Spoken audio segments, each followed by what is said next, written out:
Hello, fellow comic addicts. It's Joe from Black Box Silver and Bronze, and today I've got a stack of comics to participate in Alan's Homage Cover Challenge. So let's get started.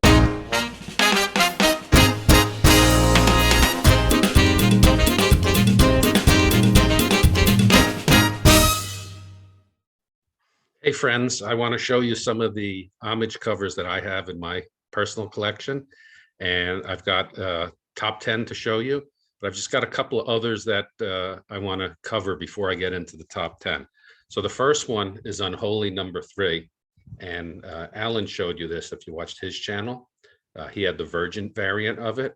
But the reason I want to show this is I just picked this up this past weekend when I was in California visiting my family.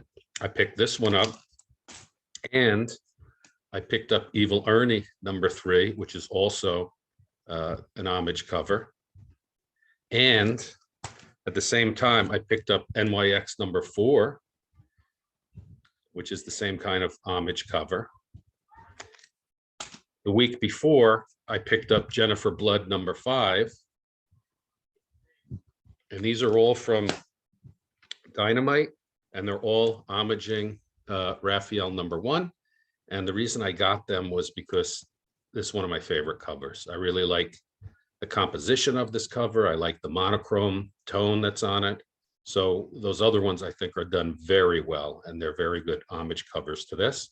So I just wanted to show that because there are more than just that one that was shown. And then the next one I want to show is, if by chance you watched my previous haul video, you saw Strange Mysteries number 9 from 1958. And when I showed you this one, I told you that I thought this was an homage cover, but I couldn't find out where it was. I was pretty sure I had seen this before. And since then, I found out that it looks an awful lot like Don Winslow of the Navy, number 52 from 1947. So it's not an exact copy, but I'll drop the picture in up here so you can actually see them side by side. They're close enough that it could be a cover swipe or an homage cover. And then another one that I was just thinking about, and I don't know, is it an homage cover? Isn't it? Here's X-Men number 100. I just got this recently. Been looking for this for a while. In my previous haul video, I showed you that I picked this one up, right? X-Men 100 from August 1976. And there's a lot of covers of other comics that homage this one. But look at Avengers number 141 from November of 1975, 1 year earlier. So perhaps X-Men 100 is a swipe or an homage of this cover. It's very similar. Okay, and then lastly, I just recently, these just recently arrived. So here's X-Men number 11, which is really just a great cover by David Nakayama. And so there's this one, and then there's a second one where the heroes on the cover, they're swapped position. This is the one I really like. This is the one that I really wanted to get. And this is also X-Men number 11. And these are an homage to Amazing Spider-Man number 606, which is a James Scott Campbell cover. So that's pretty cool. And one more is this set of comics. Here's Confection Comics. Actually, it's not Confection Comics. It's Ice Cream Man, number 17. And you could tell what that is an homage to right there. And I think that is really clever how, instead of calling it Action Comics, they called it Confection Comics, being that it's the Ice Cream Man series. And you may be familiar with this one, Fantastic Four number 291, which is the She-Hulk taking the place of Superman. And how about this one, Amazing Spider-Man number 306. Of the three I just showed you, this is my favorite one. This is a Todd McFarlane cover. And I'm not a huge fan of his art style, but this cover, I think he really knocked out of the park. And these are an homage to Action Comics number 1. This is not the original, probably knew that. This is a reprint from 1992. I think it was part of the Death of Superman, came with the Death of Superman trade paperback, but I was really happy to find this one. It's cool to have it.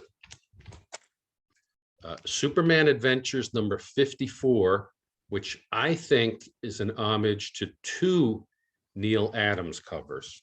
Okay, the one I'm going to show you, which I have, as well as, what's the other one? Superman number 317, which I'll put a picture in right here. I think this is supposed to be an homage cover to both Superman 233, which I'm going to show you, and Superman 317, because this has him busting the chains, but it also has that green glow.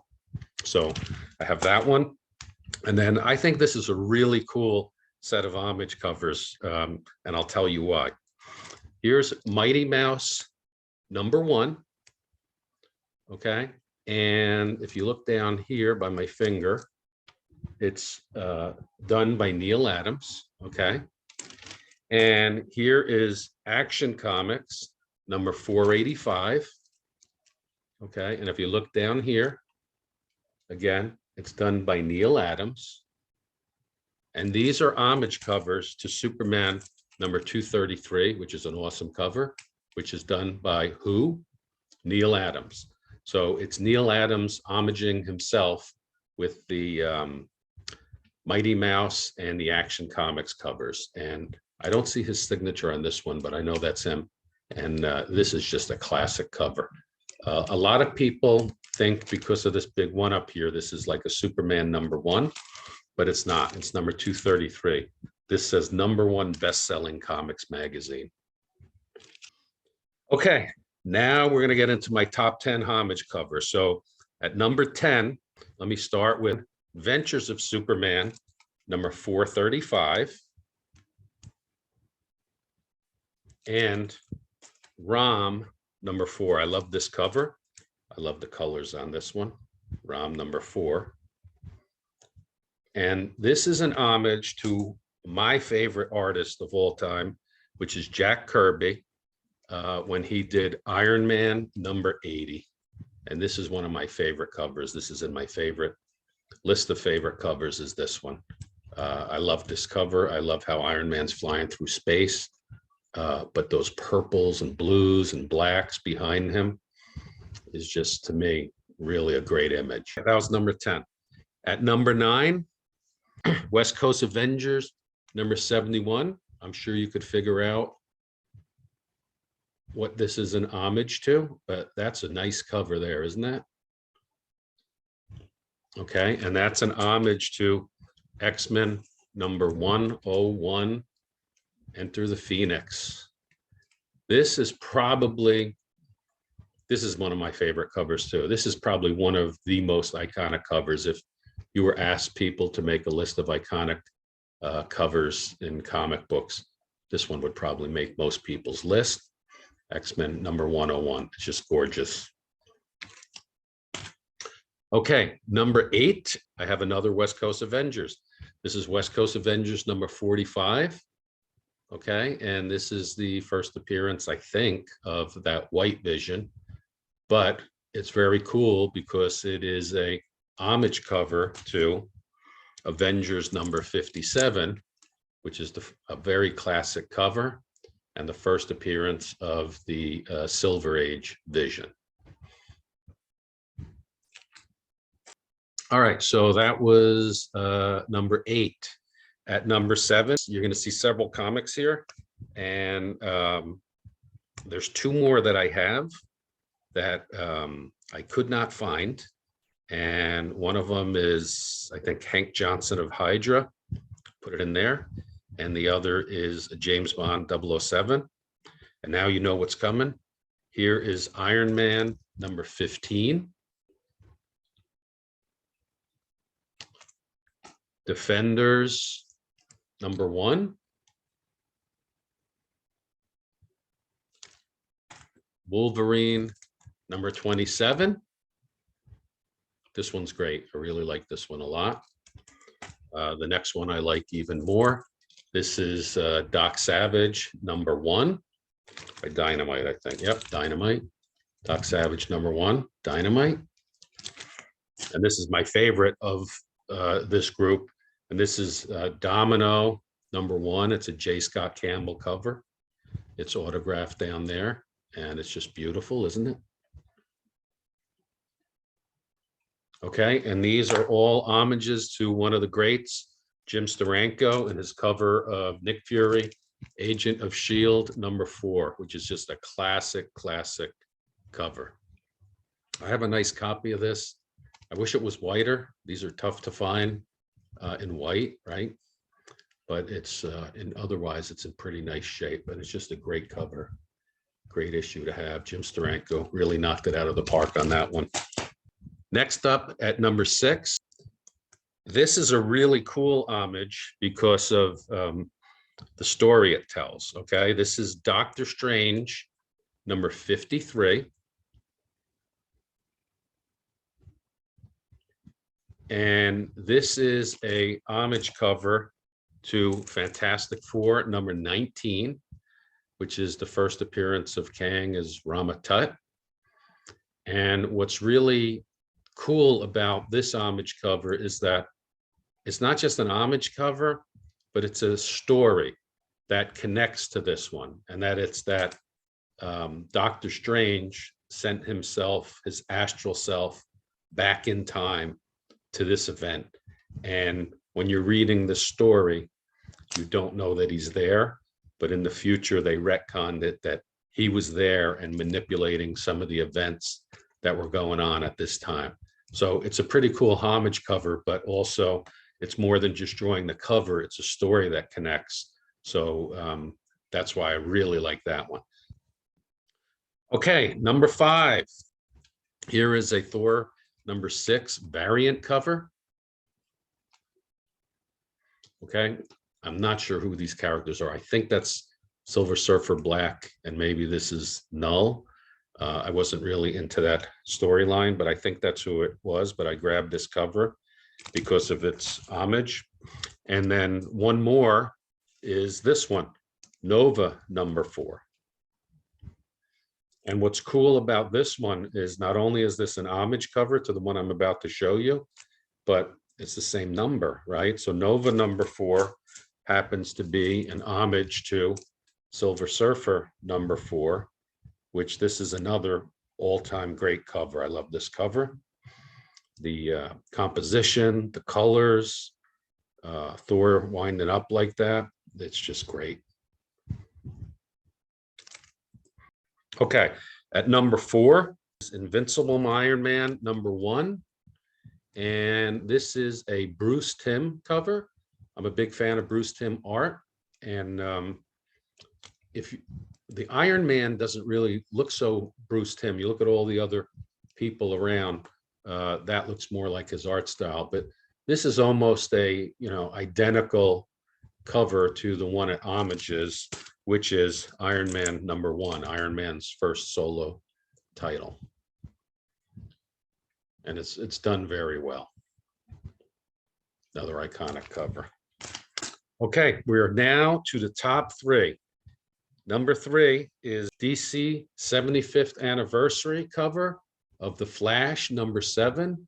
And this is a Darwin Cook cover, another artist I'm a big fan of. Jack Kirby, Bruce Timm, Darwin Cook are some of my favorites. And he knocked it out of the park on this one. And I think he even made a few improvements to the cover that he's homaging. And the improvements that I think he made are, one, those futuristic police cars, check those out. And 2, the color palette between where Flash is and where Reverse Flash is. I think his color palette is a little bit better than Flash number 139. Okay, so you could see the police cars here, so you can see the difference. And the color palette, I think he just he had a little bit better composition. But this is a great comic book. It's the first appearance of the Reverse Flash. And this is pretty cool because it's got the pen stamp on there. So I picked this one up from Ted at Super World Comics a couple of years ago. He gave me a good deal on that one. Okay, 2 to go. Number 2. Justice League number 61. This is cool. It's Justice League America. And you can see it was when the Justice League had, a different lineup in it with the Blue Beetle and Booster Gold and Guy Gardner, right? And you could probably tell what this is an homage cover to. And it's actually Justice League of America number 1, the first, not the first appearance of the Justice League, but their first issue of their title, Justice League of America number 1. I'm really happy to have this one. This is a really cool comic to have in your collection. It's pretty significant. I was able to get a good deal on it because it's got some chew down in this corner. But look, if I hold it like that, you can't tell. It looks a lot better. Justice League of America, number 1. Okay, and number 1, my number 1 homage cover is, here's the plot. Number 1, I got this a couple of years ago, and you can tell what that is an homage cover too. And do any of you watch another comics channel called Skeleton Key Comics? Because this character right here reminds me of the girl. I don't remember her name, but that reminds me of the woman from Skeleton Key Comics. And that, I think they did a great job on this cover. That's not the only one. I've got Archie versus Predator number 1, which I think also did a great job using Predator here and Betty here to homage one of the all-time great comics of all time by Bernie Wrightson, all-time covers of all time, The House of Secrets number 92, which is the first appearance of the Swamp Thing. So happy to have this comic. I got this here from a shop locally a few years ago. So that's it. That's my 10 homage covers. I've got a lot more in my collection. I try to bring out the ones that I thought were the best, and I hope you enjoyed it. And I'll see you next time. Bye-bye, comic addicts.